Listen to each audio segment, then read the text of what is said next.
संगत जी, क्या हमने बाबा जी को कभी दिल से याद किया है? कभी सोचा है कि सच में हमने दिल से याद किया है? जो जो मेरी बात के साथ सहमत है वो कमेंट में ज़रूर बताना कि हमने जैसे अपने काम से प्यार किया उतना प्यार कभी बाबा जी से किया? क्या हमने जितना प्यार अपनी गाड़ी के साथ किया, अपनी वाइफ के साथ किया, बच्चों के साथ किया, उतना प्यार उतना ख्याल उतना ध्यान अपने बाबा जी का किया? अब ध्यान कैसे करते हैं? ध्यान देखो, जैसे हमारे बच्चे स्कूल में हैं, ठीक है, उनका कोई खेलने वाला कोई कुछ भी हमारे पास आ गया, जैसे हमारे हाथ में आ गया, हमारा जो ख्याल है उसी टाइम अपने बच्चों में जाएगा कि इससे वो खेल रहा था या कुछ भी क्या हुआ, हमारा ख्याल था जो बच्चे में चला गया। तो ऐसे ही जब हम बाबा जी की कोई बात सुनते हैं, जब हम बाबा जी के दर्शन करते हैं, बाबा जी की घर पर फोटो देखते हैं, बाबा जी का प्रसाद खाते हैं, हमारा ख्याल है जो बाबा जी की ओर जाना चाहिए। अगर नहीं जाता तो फिर इसका मतलब यही है कि आप बस ऐसे ही जाते हो डेरे में, तो आप कुछ भी मानते नहीं हो, बस ऐसे ही जाते हो, खाया पिया घर पर आ गए। तो है भी मेरी जानकार ऐसे कुछ लोग जिन्होंने शॉप पे फोटो लगा रखी है लेकिन मानते नहीं हैं, बोलते फोटो लगाई है कोई बात नहीं, फिर क्या हुआ। तो आज की जो साखी है बहुत ही प्यारी और बहुत ही बढ़िया है। तो आपको बस करना क्या है, बस थोड़ा सा इतना सा काम करना है, आपने इस चैनल को सब्सक्राइब कर देना है, कमेंट बॉक्स में राधा स्वामी और अपने शहर का नाम लिख दे, और संगत जी बेल नोटिफिकेशन होता है जो, जब उस पर आप क्लिक करोगे ना, ऑल की ऑप्शन आएगी, उसको आपने ऑल कर देना ताकि हम जब भी कोई वीडियो डालें आपको उसका नोटिफिकेशन मिल जाए। संगत जी राधा स्वामी जी। संगत जी, एक फैमिली थी, किसी बाहर के गांव की थी। तो वो जो गांव में फैमिली रहती थी ना, सारी फैमिली ने ना बाबा जी से नामदान ले रखा था, जितनी भी फैमिली थी। जैसे उनका दादाजी, दादी जी, नाना जी, नानी जी, उनके भी जो पहले थे, उन्होंने सब ऐसे ही चला आ रहा था उनका सिस्टम कि नामदान सारी फैमिली ने लिया था, भजन सिमरन करते रहते थे, बहुत प्यार था बाबा जी के साथ। हर टाइम बाबा जी की बातें, सारी फैमिली राधा स्वामी थी, फिर सारी फैमिली ने नामदान भी ले रखा था, भजन सिमरन भी करते थे, एक दूसरे से बात भी शेयर करते थे, ऐसे है वैसे है, तो बहुत ही प्यार से रहते थे। तो अब क्या हुआ संगत जी, इनके घर में ना एक लड़का था। वो जो लड़का था ना इनके घर में, वो हर टाइम अपने बिजनेस में बिजी रहता, अपने ही ख्यालों में डूबा रहता, अपने ही काम में बिजी रहता, बस उसको और कुछ नहीं। अब ये फैमिली थी जो लड़के की, ये फैमिली उसको कहती कि देखो हमारे जितने भी घर पर है ना लोग, सब डेरे में भी जाते हैं, सब ने नामदान भी ले रखा है, तो तुम्हें चाहिए कि नामदान ले ले और भजन सिमरन करना शुरू कर दे, क्योंकि हमारे घर में कोई भी ऐसा इंसान नहीं है जो डेरे ना जाता हो, कोई भी ऐसा इंसान नहीं है जिसने कि बाबा जी से नामदान ना लिया हो। सब ने नामदान भी लिया है, सब डेरे में भी जाते हैं, लेकिन तुम सिर्फ एक अकेले हो जो कि ना तो नामदान ले रहे हो ना ही डेरे में जाते हो। वो था ना जो भाई, वो मानता ही नहीं था इन चीज़ों को, वो बोलता है कि नहीं मैं ऐसे ही ठीक हूँ। वो बाबा जी को बिल्कुल नहीं मानता था, ना ही वो डेरे में जाता था। उसका हर टाइम ये कहना होता था, जब बाबा जी आएंगे उनके साथ चला जाऊंगा तो ले लूंगा नामदान, इसमें क्या है। तो उसके घर वाले बोलते, देखो हम आपको बोल रहे हैं कि नामदान लो, ठीक है, लेकिन आप हर बार हमको मना कर देते हो, इसका कारण क्या है? बोलता है कि अभी मेरे को यकीन नहीं है, जिस दिन मेरे को यकीन होगा ना जिस दिन मेरा मन करेगा, जिस दिन मेरे दिल से आवाज़ आएगी, उस दिन मैं ले लूँगा नामदान, मेरे से ज़बरदस्ती मत करो।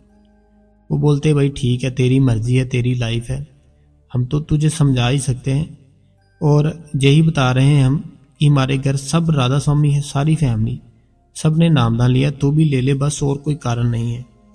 तो तेरी अभी मर्जी है, हम तुझे आज के बाद कुछ नहीं कहेंगे, आज के बाद हम तुझे कभी परेशान नहीं करेंगे, जब दिल करे चले जाना खुद ही डेरे में। अब संगत जी, वो जो भाई होता है वो क्या करता है, वो बिजनेस की इतनी टेंशन लेता है, वो थोड़ा परेशान रहने लग जाता है। इतना परेशान, इतना टेंशन में, हर टाइम टेंशन में, हर टाइम परेशान। इतना परेशान था कि उसकी जॉब थी वो भी चली जाती है उस भाई की। अब उसकी जॉब चली जाती है, अब ये घर पर रहना शुरू कर देता है। तो टेंशन इसकी बहुत इसके दिमाग पे, क्योंकि कभी फ्री बैठा ही नहीं था, जॉब जो करता था सैलरी भी काफ़ी थी इसकी। अब इसकी जो फैमिली वाले थे ना, ये इसको देखते बोलते चलो कोई बात नहीं, बाबा जी दया मेहर करेंगे। तो ये लड़का उनको बोलता है आप हर टाइम बाबा जी ये करेंगे, बाबा जी वो करेंगे। बोलता अगर सच में है ना उनमें बात, तुम सब ने नामदान लिया है, तुम्हारी पिछली जो पीढ़ियां थी, पिछली जो फैमिली थी, उन्होंने भी लिया था।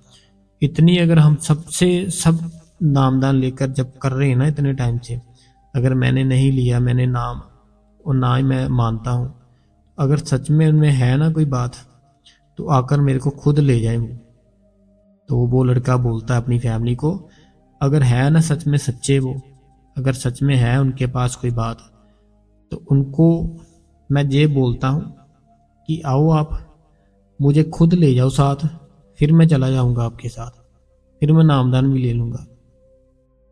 तो उसके घर वाले बोलते ये तो उस मालिक की मौज है, जिसको वो चाहता है उसको भी ले जाता है, ऐसे वो ज़बरदस्ती किसी को नहीं लेके जाता। जब उसके मन में आएगा तब वो ले जाएगा। अब क्या होता है, ये भाई था ना जो संगत जी, ये सोता है रात को, जब ये सोता है ना, तो इसके साथ क्या होता है, इसको सपने में बाबा जी आते हैं। सपने में बाबा जी आते हैं तो बाबा जी बोलते भी हाँ जी बताओ, बहुत ही याद करते हो। तो ये बोलता है, ऐसी बातें करता है, सपना देख रहा था। तो बाबा जी से बात करता है कि ऐसे मेरी सारी फैमिली है, आपको मानती है, तो मैंने तो उनको ऐसे बोल दिया था, लेकिन मेरे दिल में जो था वो प्यार था आपके लिए, मेरे मन में आपके लिए कोई भी कुछ भी गलत नहीं है। तो बाबा जी बोलते चलो ठीक है, फिर आ जाना डेरे में, ले लेना नाम। तो वो भाई बोलता, सपने में जब बात चल रही है उसकी, वो भाई बोलता ठीक है बाबा जी, आऊँगा मैं और नामदान भी लूँगा, और अब से मैं डेरे में भी आया करूँगा। तो बाबा जी बोलते चलो ठीक है। तो बाबा जी उसको एक एड्रेस बताते हैं, क्योंकि वो ना बहुत ही परेशान होता है, वो भाई बहुत ही टेंशन में होता है, हर टाइम सोचता रहता था, क्योंकि कभी फ्री नहीं बैठा था, ये छुट्टी भी नहीं करता था, सैलरी भी काफ़ी थी इसके, थोड़ा टाइम हो जाता है इसको जॉब नहीं मिली होती। तो बाबा जी किसी ऐसी जगह का नाम लेते हैं कि आप ऐसा करना बेटा, वहाँ पर अप्लाई करो, जॉब मिल जाएगी आपको। अब ये क्या करता है, सुबह जब उठता है ना तो बहुत खुश होता है। इसकी फैमिली पूछती भी क्या हो गया, सुबह सुबह इतने खुश, क्या चक्कर है? बोलता है कुछ नहीं, अपनी फैमिली को बोलता है और डेरे में पर्ची कब मिलनी है बताओ, मैंने नामदान लेना है। इसकी फैमिली जब सुनती है ये बात तो वो सोचती है इसको क्या हो गया, ये तो नफरत करता था, ये जाता ही नहीं था हमारे साथ, और इसको तो हम खुद इतना बोल बोल के थक गए कि नामदान ले ले, नामदान ले ले। ये एक ही बात बोलता था, मैंने नहीं लेना, मैं मानता ही नहीं। अब कितना टाइम हो गया हमने इसके सामने कभी बात ही नहीं की, ना इसको हमने कभी बोला, एकदम से इसको क्या हो गया? तो वो बोलता कुछ नहीं हुआ, आप पता करके बताओ कब पर्ची मिलेगी, मैंने नामदान लेना है। अब संगत जी ये भाई था ना जो, वो पता करते उसके घर वाले कि ऐसे 5-6 दिन में है पर्ची जो मिलनी है, चले जाना आप। वो घर वाले बोलते लेकिन आपको नामदान नहीं मिलेगा। ये बात पक्की है क्योंकि आप कभी गए नहीं हो और ना ही आप मानते थे। 1-2 सत्संग सुने आपने, वो भी घर पर सुने हैं बस, तो आपको नहीं मिलेगी पर्ची। अभी आप डेरे जाओ, थोड़ा टाइम सत्संग सुनो, जब सत्संग सुन लोगे थोड़े से फिर ही आप अप्लाई करना, ऐसे मत करना। वो बोलता है नहीं कोई बात नहीं, मेरे को बाबा जी खुद बुला रहे हैं तो मैं क्यों ना जाऊं। घर वाले बोलते बाबा जी खुद बुला रहे, तुम्हें कब मिले? बोलता है, फिर बताता है, बोलता है कि रात को ऐसे मैं सोया था जब बाबा जी आए थे मेरे सपने में, तो उन्होंने ऐसे बोला कि आ जाओ नामदान देते हैं तुम्हें, तो आ जाना आप। फिर बाबा जी ने जॉब का भी बताया, मैंने अभी वहाँ पे भी जाना है। तो वो बोलते चलो ठीक है कोई बात नहीं, मौज है उसकी मालिक की, जैसे वो करेगा ठीक ही करेगा। हमारे कहने पे तो तू कभी गया ही नहीं, हमारे कहने पे नामदान ले ही नहीं रहा था। अब अगर बाबा जी ने खुद बोल दिया है तो तुम्हें जाना चाहिए। अब ये 4 या 5 दिन होते हैं संगत जी, चला जाता वहाँ पे पर्ची लेने के लिए। और वहाँ पे जो सवाल पूछते हैं ना जब पर्ची लेनी होती है, वो तो आपको पता ही है, वो क्वेश्चन आंसर करते हैं कि कितने सत्संग सुने हैं, नॉनवेज खाते हो नहीं खाते हो, कैसे हैं। अब ये भाई था जो इससे पूछते हैं भी नॉनवेज वगैरह खाते हो, कुछ नशा तो नहीं करते? ये बोलता नहीं, हम तो हमारी पीढ़ियाँ चली आ रही है जो कि डेरे में आती है सेवा करती है, मैं नहीं खाता। तो बोलते ठीक है ओके डन। फिर वो पूछते हैं इससे कि बाबा जी के सत्संग कब सुने, कितने सुने? ये बोलता है सिर्फ मैंने 1 या 2 सुने और मैं कुछ नहीं सुना। तो वो बोलते फिर ऐसे कैसे मिल जाएगी पर्ची? ये बोलते हैं कि देखो मुझे बाबा जी ने खुद बुलाया है तो मैं आ गया हूँ, इसमें आप क्यों बोल रहे हो कि कैसे मिलेगी पर्ची? वो बोलते बाबा जी ने खुद बुलाया। वो बताता है कि ऐसे बाबा जी ने मेरे को रात को बोला था आ जाना, तो मैं आ गया हूँ बस। तो वो फिर जो सेवादार होते हैं वो पर्ची भी इसको फिर दे देते हैं। वो बोलते हैं अगर उस मालिक ने आपको हुक्म कर दिया पर्ची ले जाओ आके, फिर हम कौन होते हैं पर्ची ना देने वाले? तो लो आप पर्ची। जब अभी पर्ची ले लेता है तो संगत जी इसको नामदान मिल जाता है। जब इसको नामदान मिलता है बहुत खुश, घर पे जाता है, इसकी फैमिली भी खुश, इसके घर वाले भी खुश, सारा का सारा परिवार खुश कि नामदान ले लिया लड़के ने। अब हमारे घर में कोई भी ऐसा नहीं है जिसने कि नामदान नहीं लिया, और इसकी थी हमें टेंशन, वो अभी हमारी खत्म हो गई। इसके घर वाले बोलते देख हमारी तो टेंशन होगी भाई अब खत्म, अब तू जो बाबा जी बोल रहे थे ना वहां पर जा, जॉब पता करके आ। वहां पे जब जाता है अपनी फाइल्स दिखाता है, सारा सारा कुछ दिखाता है। वो उसको बोलते हैं आप ज्वाइन करो, हमारी ओर से ओके हैं। तो अब संगत जी इस भाई को जॉब भी मिल जाती है, और जहां भाई पहले करता था उससे बढ़िया जॉब मिलती है इसको। जहां पहले करता था ना जॉब वहां पे कुछ कारण के कुछ था भी उसको निकाल देते हैं। फिर अभी इसकी यहाँ पर बहुत ही अच्छी जॉब लग जाती है और सैलरी भी उनसे ज़्यादा होती है। अब ये क्या करता है, रात को रोज ही रात को भजन सिमरन करना शुरू कर देता है। बहुत भजन सिमरन करता है, बहुत ही भजन सिमरन करता है। जब ये भजन सिमरन पर बैठता था ना तो ये घंटों बैठ लेता था, कितने कितने घंटे बैठा रहता था।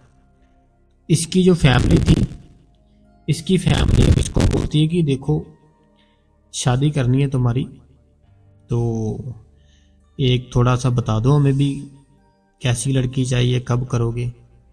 तो संगत जी इस भाई का इतना प्यार जुड़ गया था बाबा जी के साथ, जब अपनी फैमिली को बोलता देखो मुझे तंग परेशान मत करो। वो बोलते हमने क्या बोला? बोलता पहले खुद ही उस परमात्मा के साथ जोड़ने को बोलते थे, अब मैंने अगर जोड़ लिया है अब मेरी फिर शादी क्यों करा रहे हो? वो बोलते देखो, वो बोलते हैं शादी करना जरूरी है, क्योंकि हमारा जो वंश है फिर ही आगे बढ़ेगा अगर तुम शादी करोगे। नामदान का हम कहते थे तुम्हारे लिए ही कहते थे, ताकि तुम्हारा जीवन है जो सफल हो जाए, तुम्हें कोई प्रॉब्लम ना आए आगे जाकर, इसीलिए हम तुम्हें नामदान का बोलते थे।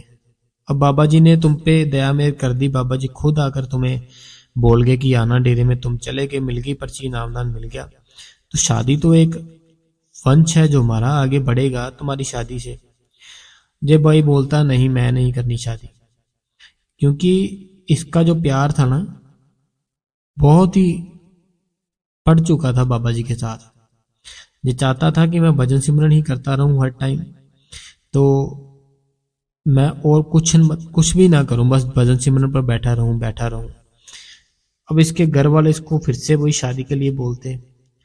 ये बोलता चलो देख लो अगर आपको अच्छा लगता है, क्योंकि आप हटोगे तो है नहीं। पहले आप नामदान का बोलते थे, वो ले लिया, अब मेरा ध्यान इसमें लगने लग गया, अब आपने शादी की रट लगा ली है, तो देख लो फिर आप जैसे आपको ठीक लगता है। संगत जी, इसको क्या होता है जहाँ इसकी शादी होती है ना, इसको पता भी नहीं चलता। जो जहाँ इसकी शादी होती है ना, इसको खुद पता नहीं चलता कि वो जो सारी फैमिली है और राधा स्वामी फैमिली होती है, लड़की होती है जो, वो इतनी अच्छी होती है, बहुत ही अच्छी होती है। और वो क्या करती है कि जो शब्द बोलते हैं ना, वो शब्द बोलती थी लड़की, और इसको इतनी खुशी मिलती है, फिर इतनी खुशी मिलती है कि ये बता ही नहीं सकता भाई, कि सब कुछ देखो इसका सब कुछ सही हो गया। पहले इसका बिजनेस था, बाद में थोड़ा सा खराब हो गया, इसको निकाल दिया वहां से, फिर ये बिल्कुल फ्री हो गया। कितने मंथ ये फ्री रहा, कोई जॉब नहीं मिली। फिर बाबा जी आए इसके सपने में, बाबा जी ने पर्ची का बताया इसको भी, पर्ची ले लो, आ जाना डेरे में। पर्ची भी ले ली इसने। फिर शादी का था इसको, शादी भी हो गई। फिर जॉब का था, वो भी वहां पे बढ़िया लग गया, सैलरी उनसे भी ज़्यादा लग गई। तो ऐसे जो फैमिली है ना, उन्होंने कैसे अपने ढंग से इसको अच्छी ओर लगाया। क्योंकि आजकल जो होता है ना सिस्टम, ये होता है कि सब बच्चे अपनी मर्जी करते हैं। उनको होता है कि हम बस जो हम बोल रहे हैं वो ठीक है, बाकी सब कुछ गलत है जो आप बोल रहे हो। तो आपको चाहिए उनको प्यार से समझाना, प्यार से उनके साथ बात करनी कि भाई मत हो इतना तंग परेशान, ना ही हमको कर, हमारे साथ सेवा पे चल, हमारे साथ डेरे में चल। सेवा पे जब उसको लेकर जाओगे ना आप संगत जी, जो आपके बच्चे हैं, तो आपका जो भी आपके जो कर्म होंगे ना कि आपको दुख तकलीफ आनी है, वो सेवा करने से फिर खत्म होंगे। क्योंकि बाबा जी ने कहा कि जो इतने इतने बड़े कर्म है ना, इतने इतने बड़े कर्म है, तो ये सेवा से ही खत्म हो गए। बाबा जी ने एक बार बताया था कि अगर इतना काम हो सकता ना डेरे में सब कुछ, तो ये झाड़ू लगाना, बर्तन साफ करना, और भी जितने काम है, ये सब सैलरी पे भी रख सकते हैं हम, इनकी मशीन भी लगा सकते हैं, जो कि बहुत ही जल्दी से ख़त्म हो जाएगा।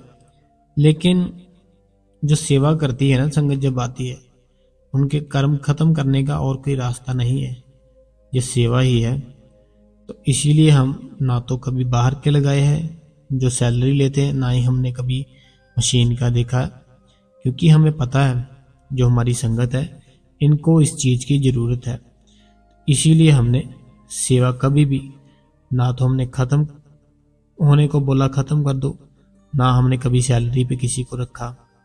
तो ऐसे संगत जी, जो भी संगत है ना, उनको ऐसा करना चाहिए कि सेवा पे जरूर जाए। घर के पास चाहे सेंटर है ना, सेंटर में चले जाए, वहाँ पे सेवा करे। अगर घर के पास कोई सेंटर नहीं है, डेरे में आओ, डेरे में सेवा करो, वो बता देंगे आपको। वहाँ से पूछ लेना कि सेवा कहाँ चल रही है, फिर वो आपको भेज देंगे जहाँ भी सेवा चल रही होगी। तो बहुत ही आपको अच्छा लगेगा, आपका जो भजन सिमरन है वो भी अंदर से बनना शुरू हो जाएगा। तो ऐसे ही संगत जी थी आज का जो भाई था। कैसे उस भाई ने पहले जिद पकड़ी थी, मैं नामदान नहीं लूंगा, मैं जाऊंगा नहीं डेरे में। फिर नामदान भी लिया। जो उसके काम का मसला था वो भी बाबा जी ने हल कर दिया। उसकी जो सैलरी थी उससे भी डबल कर दी। तो ऐसे ही संगत जी आप इस चैनल के साथ जुड़े रहे। आपका बहुत बहुत शुक्रिया वीडियो देखने के लिए, सुनने के लिए। तो जो भी संगत इस वीडियो पे नवी है, जो भी नई संगत है, हमारे दोनों हाथ जोड़ के आपसे विनती है आप इस चैनल को सब्सक्राइब कर दे, ताकि हम जब भी कोई नई वीडियो डालें ना, आपको उसका नोटिफिकेशन मिल जाए। और कमेंट बॉक्स में राधा स्वामी लिखते संगत जी, और अपने शहर का नाम लिखते, ताकि हमें पता चल जाए कि संगत कौन कौन से शहर से साखी और सत्संग सुनती है। और संगत जी एक बार प्यार से बोलेंगे सारे, राधा स्वामी जी।